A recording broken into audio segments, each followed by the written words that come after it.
வணக்கம் ஃப்ரெண்ட்ஸ். ஓ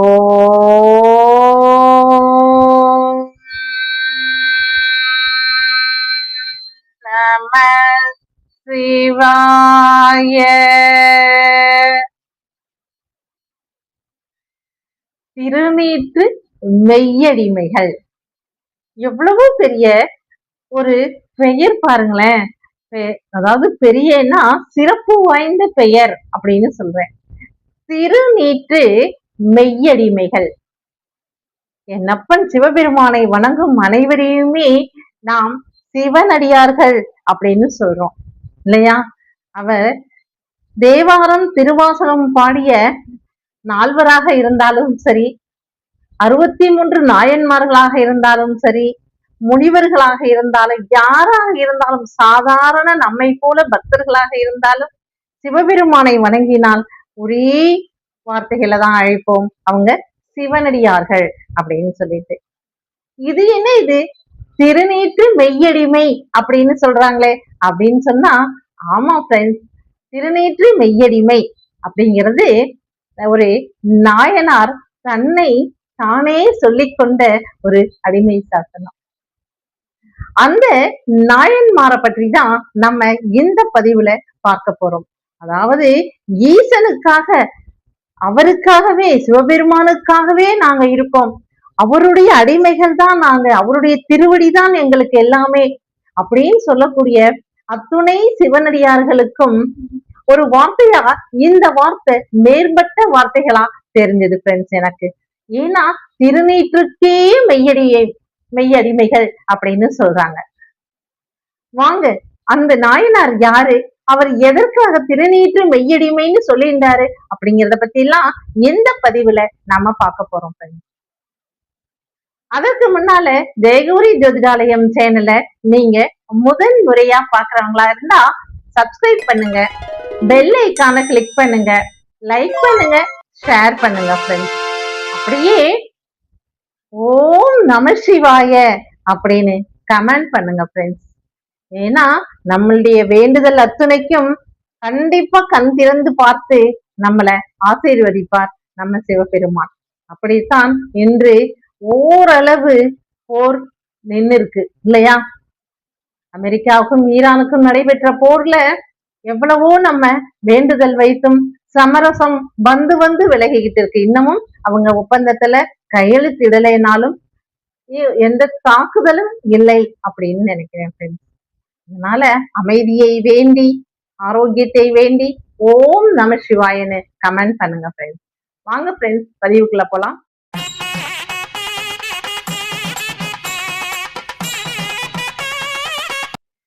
பழையாறை அப்படிங்கிற ஒரு ஊர் எல்லோருக்குமே தெரிஞ்சதுதான். சோழர்கள் காலத்துல இருந்து இன்று வரை பெயர் பெற்ற ஊர் பழையாறை. இந்த ஊர்ல சிவனடியார்களுக்கு குறைவே இல்லை, எல்லோருமே சிவனடியார்கள் தான். அப்படிப்பட்ட அந்த ஊர்ல அமர்நீதியார் அப்படின்னு சொல்லி ஒரு சிவனடியார் இருந்தார். அவர் எப்பவுமே சிவனடியார்களுக்கு சேவை செய்யறது, அவர்களுக்கு உணவுக்கு ஏற்பாடு செய்யறது, இந்த மாதிரியே எல்லாம் செய்துகிட்டு இருந்தார். அப்படி இருக்கும்போது அவர் பக்கத்து ஊரு திருநல்லூர் அப்படிங்கிற ஊரு.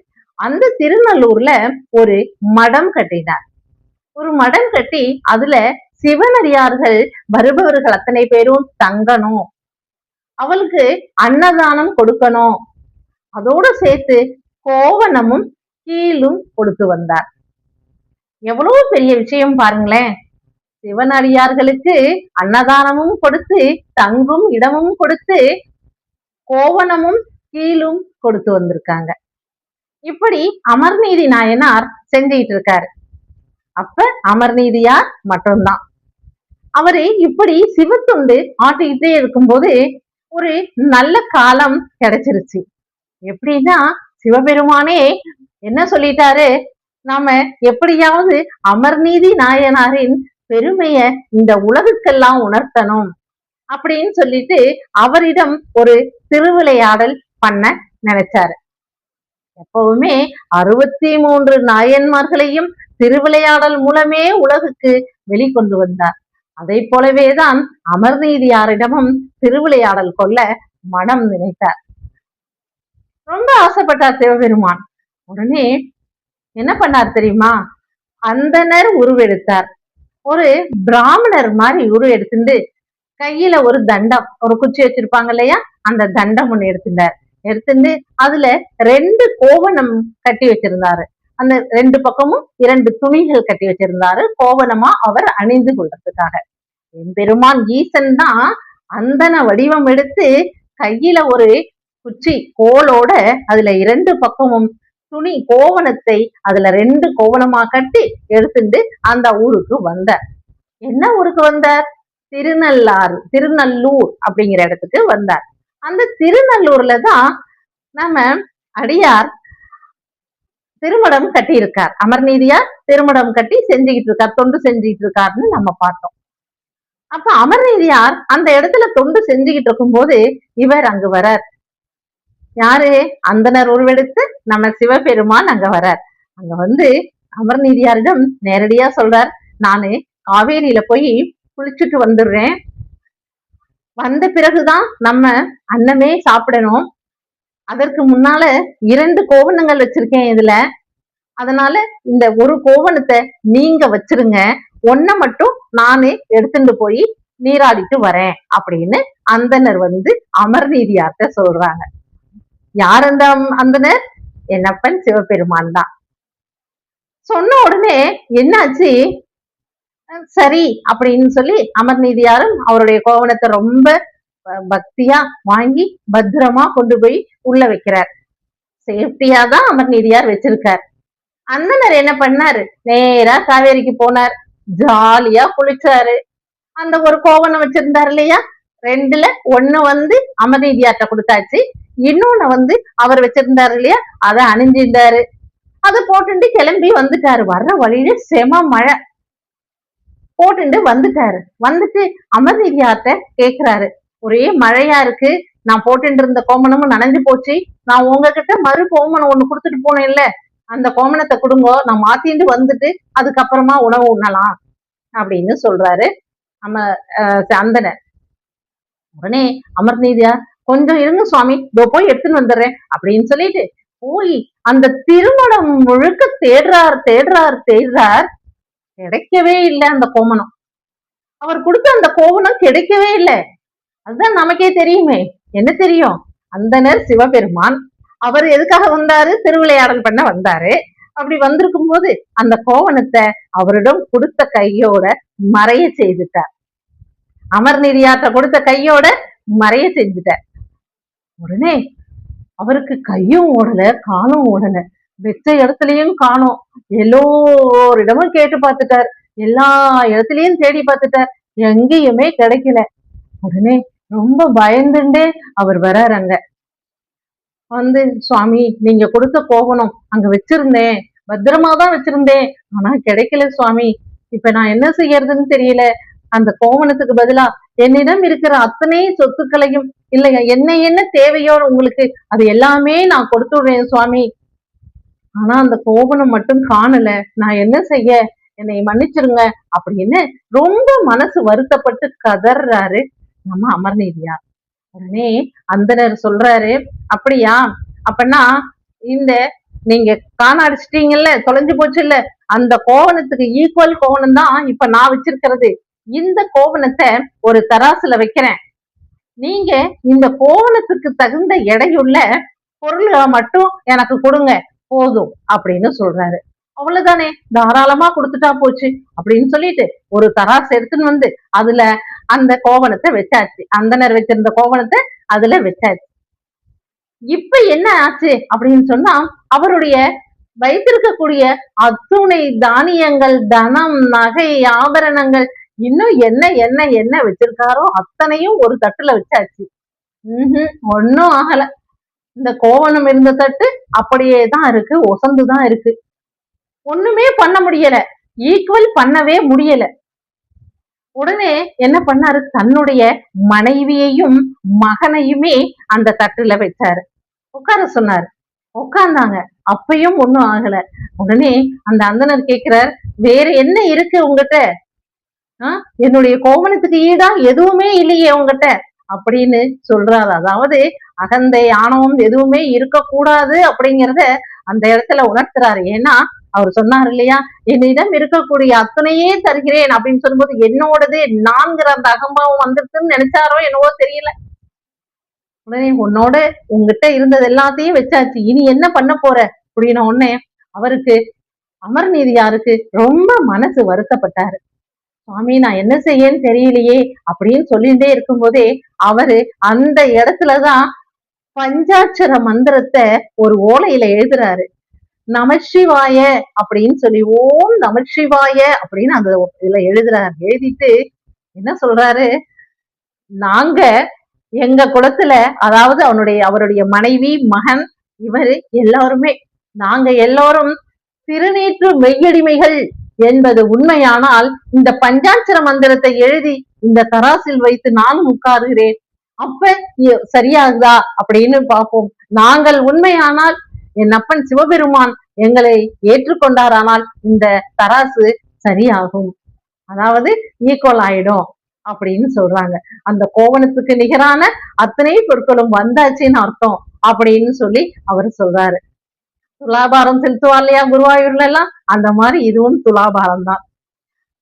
என்னப்பன் சிவபெருமானின் ஒரு கோவணத்திற்காக அவரிடம் இருந்த அத்துணை சொத்துக்கள் ஆபரணங்கள் நகைகள் தானியங்கள் அத்தனையும் வச்சிருந்தாலும் மனைவியையும் மகனையும் உட்கார வச்சிருந்தாலும் அந்த இடத்துல ஒண்ணும் நடக்காத போதுதான் அவரு சிவபெருமானை நினைத்து சொல்றாரு, என்னப்பன் சிவபெருமானே நாங்கள் எல்லோரும் திருநீற்று மெய்யடிமைகள் என்பது உண்மையானால், அதாவது சிவனுக்கு அடிமையானவர்கள் அப்படிங்கிறது எவ்வளவு பெருமையா அந்த இடத்துல சொல்றாரு பாருங்க. திருநீற்று மெய்யடிமைகள் என்பது உண்மையானால் இது சரியாகட்டும் அப்படின்னு சொல்லி வேண்டிண்டு அந்த ஓலையையும் அதுல வச்சுட்டு இவரும் அதுல உட்கார்ந்துட்டார் பாருங்க. உட்கார்ந்த உடனே கரெக்ட் ஆயிடுது, துலாபாரம் சரியா போச்சு, துலாபாரம் செலுத்தியாச்சு, அந்த கோவணத்திற்கும் இவர்கள் வைத்திருக்கிற அத்தனை சொத்துக்களுக்கும் எல்லாமே சரியாயிடுச்சு.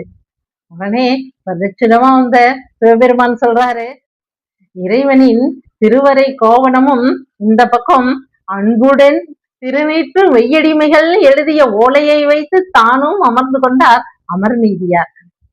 இது ரெண்டு தட்டும் தராசுல சமமா ஆயிடுச்சு, இரண்டும் சீராக ஒரே அளவுல இருக்கு.